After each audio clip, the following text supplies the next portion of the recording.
আজকে রায়গঞ্জ হাসপাতালে তৃণমূল আইএসএফকে বোম গুলি পিস্তল দিয়ে রোখার চেষ্টা করছে।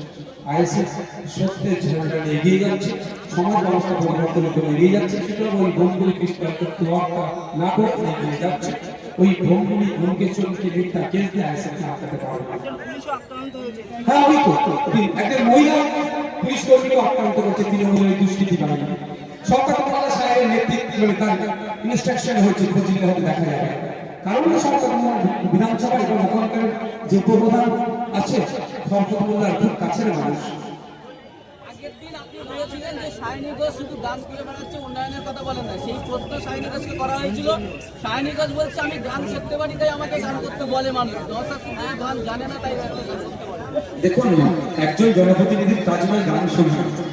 যে জনপ্রতিনিধি হবে তার যা যিনি হয়ে আছেন তার কাজ হচ্ছে মানুষকে কি পরিষেবা দিতে পারবে, মানুষের হয়ে কতটুকু কথা বলতে পারবে, সেটা হচ্ছে ম্যাটার করে।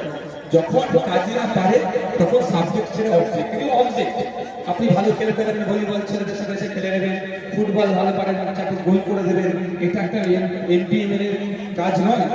তাদের বিদায়ী এমপি মিমি চক্রবর্তী মহাশয়ের পারফরমেন্স কি জিরো। তার জিরোটাকে এখন সামনে দিতে এসে সাইনা দিদি কি করছে? ওই গান শোনাচ্ছে মানুষকে। আর কি কাজ আছে এদের? এদের তো এতটুকু আওকাত, এর বেশি এটা পারবে না।